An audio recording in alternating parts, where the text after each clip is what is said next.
Big wall पर चलते हैं और ये जानते हैं कि पश्चिम बंगाल में अमित शाह का जो दौरा है, ये इसके क्या मायने आप समझें। देखिए, लगातार पॉलिटिकल पंडित ये तो बता रहे हैं कि बंग युद्ध में एक बड़ी चोट यहां पर बीजेपी ने कर दी है, एक बड़ी सेंध टीएमसी में लगा दी है। लेकिन इसका आप मतलब समझिए, क्या पश्चिम बंगाल में यह फर्क अब बिल्कुल साफ दिख रहा है। आक्रामक रणनीति और अग्रिम तैयारी बीजेपी की साफ दिख रही है। जहां अभी सारी पार्टियां अपने एसी के वॉर रूम में बैठी हुई हैं, वहां बीजेपी सड़क पर उतर चुकी है।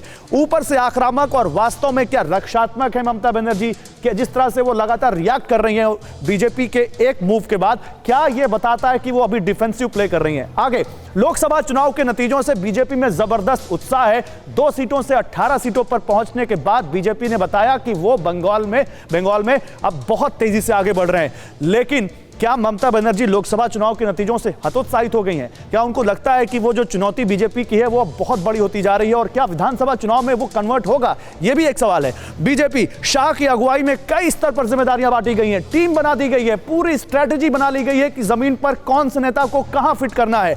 और ममता बनर्जी अकेले दिख रही हैं, अकेले ममता के सहारे पूरी पार्टी दिख रही है। पूरी पार्टी ये कह रही है कि ममता बनर्जी के चेहरे पर हमें वोट मिलेगा। बाकी नेताओं का क्या, संगठन का क्या, संगठन के नेता जिस तरह से बीजेपी में शामिल हो रहे हैं वो कितना डेंट पहुंचाएगा, इस बारे में अभी ममता बनर्जी के नेताओं की तरफ से कोई सामने बात नहीं आ रही। बीजेपी हिंसा के शिकार होने की सहानुभूति कहीं ना कहीं बटोरने की कोशिश कर रहे हैं। हर बार प्रेस मीट में, हर बार मीडिया के सामने बीजेपी के नेता ये जरूर कहते हैं कि हमारे कार्यकर्ता पर हमले हो रहे हैं, हमारे कार्यकर्ताओं को जान से मारा जा रहा है। और आरोप किस पर लगा है? ममता बनर्जी की पार्टी पर, उनके कार्यकर्ताओं पर। और यह कहीं ना कहीं सिंपैथी वोट ला सकता है बीजेपी के लिए, यह भी कह रहे हैं पॉलिटिकल पंडित। बीजेपी एक बार पार्टी को परखने का मजबूत तर्क, ये अभी भी कहा अमित शाह ने। उन्होंने कहा आपने कांग्रेस को 30 साल दिए, 27 साल लेफ्ट को दिए, 10 साल टीएमसी को दे चुके हैं, और अब नरेंद्र मोदी को आप लाइए, नरेंद्र मोदी पर भरोसा जताइए।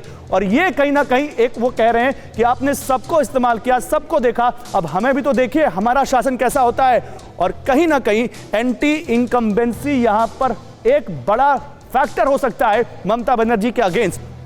उनको यहां पर एंटी इनकम्बेंसी से जूझना पड़ सकता है।